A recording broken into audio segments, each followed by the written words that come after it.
everyone, and welcome back to the United Star. Much disappointed after a disgraceful performance, is what I've called it. 10-11 on penalties to Villarreal in a Europa League final. A performance that I don't think was worthy of a final. But I have Neil from Netflix Football to describe the game and what happened. Neil, what are your thoughts, reactions before we get into the tactics? What did you think of the game? United were piss poor in the first half, gave away balls for fun. Villarreal were they acted out. They knew their game plan and they knew United's game plan, and they did a United on a United. And whenever that has happened, we have succumbed to pressure and we have bottled. I'd say we have bottled this because we were favorites coming out onto this one with the form that we have had displayed throughout the course. But definitely, it's a tough pill to swallow.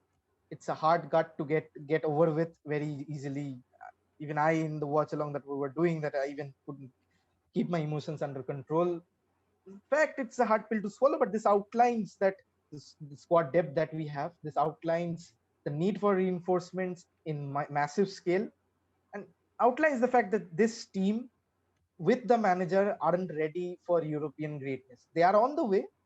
I still believe in the team. A 10-11 is a margin of razors. So I believe good things will happen to United, but at the cost of patience, at the cost of mental health, at the cost of emotional breakdowns. But I do believe in Manchester. Neil, my question to you is actually going to be is why did we not make a substitution till the 115th minute of the game? 105th, 115th minute. Between that, we made the substitution. Why did Marcus Rashford play the entire game? What was the thinking behind that? And in extra time, were we trying to score a goal or were we just there to play 30 minutes of rondo or something like that? The substitution part, most of you will disagree with me on this because substitutions in games like this, as I said, the bench strength wasn't. Whom do you bring on? A Matic, a washed up Matic, or a Juan Mata against this high pressing Villarreal team who had made their 5 substitutions within the 90th minute and who had better bench strength than we had with the respect to their squad. Van de Beek played the 90 minutes, isn't cut out for this formation. The way Villarreal were pressing at the end didn't make sense, according to me. All rights reserved on my end. Brandon Williams, the less I speak out of him, the better. We made Dan James, but still the quality United, what I believe should have had Marcus Rashford start on the bench because we played all our cards and that didn't fire. Other days, and we were pretty unlucky. All the ricochets, all the second balls were up to Villarreal. Any But other Neil, day, but Neil, it begs the question, no? Why take Mason Greenwood off when he was probably our best player going forward with the passes he was putting in? Of course, Cavani got the goal, but with the passes he was putting in, he was fantastic. Why take Mason off? Why take Paul Pogba off 2 minutes to go when he's one of your best penalty takers? Those decisions don't make any sense.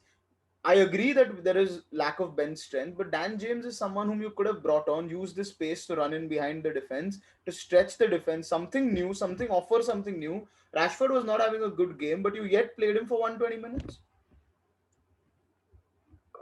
the Dan James thing, I'll agree with you. Maybe could have tried something, but Mason Greenwood coming off, I don't know, probably because of the Marcus Rashford tax that we have, that Ole probably preferred his strengths than his weaknesses. Probably, I think Paul Pogba should have stayed on.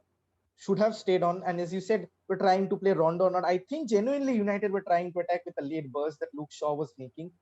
And the fact about, we'll discuss it in the tactical segments about the deep blocks we'll be coming into.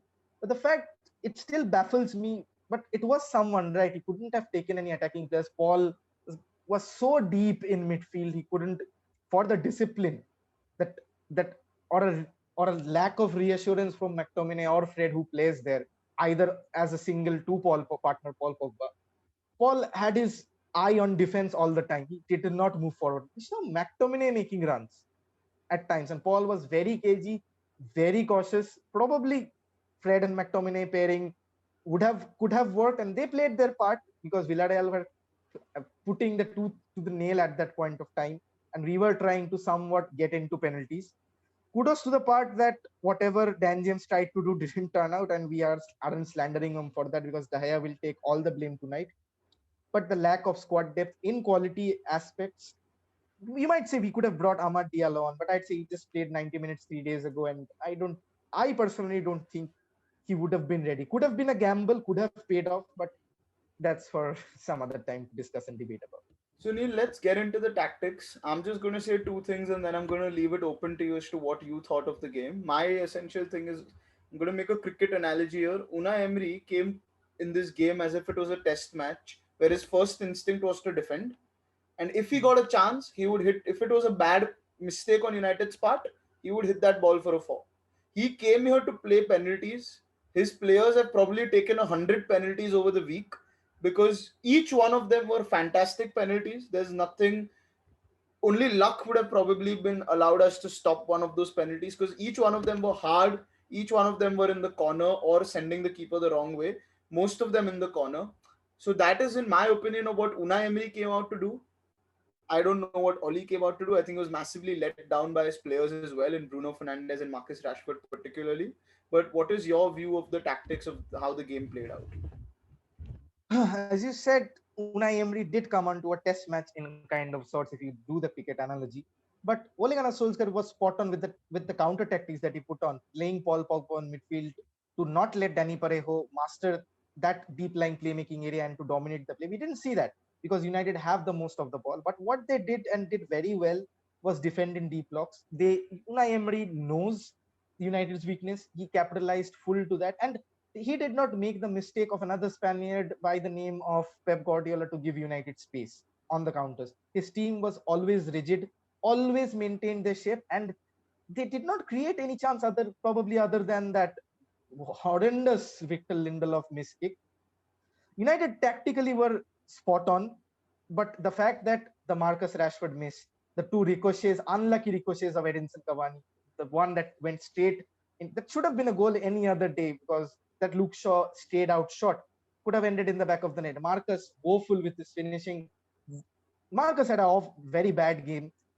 Least expected of him, tries to dribble too much. I don't know what happened, but this team needs to get a hard look at themselves and decide where they want to go.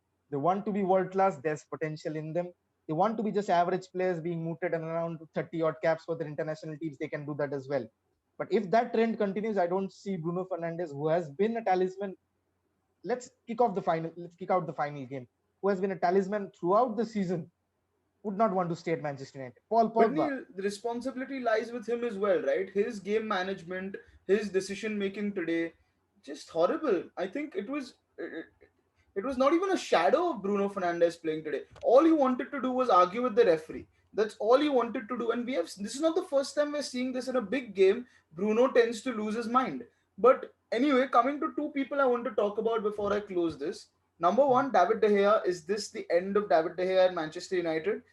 If it is, it will be a very sad one. And is what about Ole Gunnar Solskjaer? What does this defeat mean for him? He's failed once again to achieve a trophy. I don't think David De Gea's curtains are drawn at Manchester United because Fabrizio Romano reported that Tom Heaton would be coming in as a third choice for outgoing league grant and fulfill that homegrown quota, the English quotas that we have right now after Brexit. So Sergio Romero is leaving, so that he'll fill that gap. United will continue with Dean Henderson and David De Gea. Although David should be blessed to be having a bit part role because United need to focus on Dean Henderson at this moment of time. He has been phenomenal in the City games. Yeah, odd one mistakes here and there, but I still see promise in him. But I don't think that nobody has the money to purchase David De Gea. Nobody has the money to pay the salaries of David De Gea, the humongous amounts that we are paying and the humongous transfer fee we are demanding.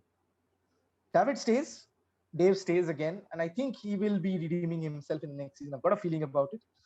Ole Gunnar Solskjaer says nothing about his future. He has done a brilliant job to take the team to wherever he is with a half-fit Marcus Rashford, with overplaying Bruno Fernandes, with overplaying the likes of the.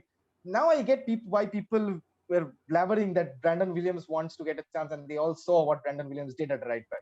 So he had to overplay. I'll judge Ole on next season if he gets what he wants and still can't deliver, because Man City are having started suddenly having a freak season and did not stop. And you see the quality they still had. They bought two defenders for around 100 million. They bought in Ferran Torres. He did not get a game. People talk about Van de Beek not getting a game. Ferran Torres was making headlines all over Spain. He doesn't get a game. Van de Beek will come in handy, will come in good. Definitely, no two ways about that, no doubts about that. But this answer your question very frankly, this does nothing on Ole Gunnar Solskjaer's stock at Manchester United.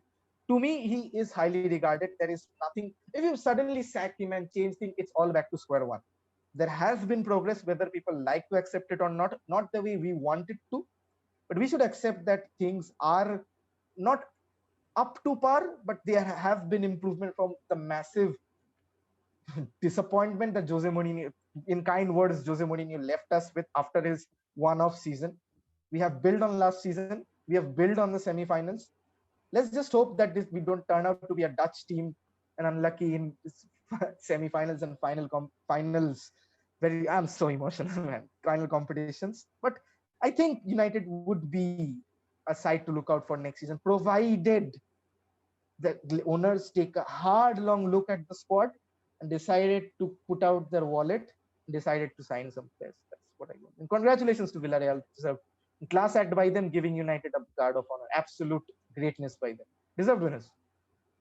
Thank you, Neil, so much for coming on. And I think you've provided as much optimism as anyone could after this, what I'd say a heartbreaking performance. I think we should have won this game, and I don't think anyone can change my mind on that. I think pound for pound, man for man, we were the better team, and we came up short. We weren't Our top players didn't perform. I think Oli was stubborn with the substitutions. But you're right, this is not a referendum on Oli Gunnar Solskjaer.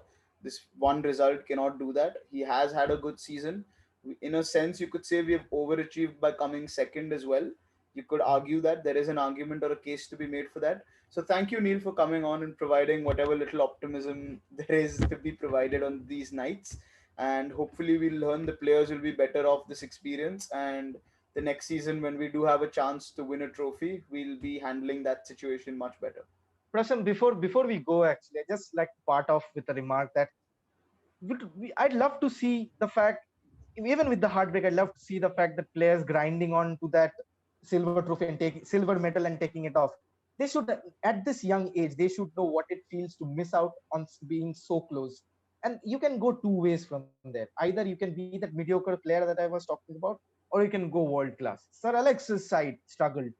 Sir Alex's side came close until around 7 years he won his first Premier League trophy. These players need to actually look themselves in the mirror, wash off this defeat. This could have gone anyway, to be honest, and decide what they want to be. Proper Manchester United world class players, they do have the potential, do have the caliber, as football always is.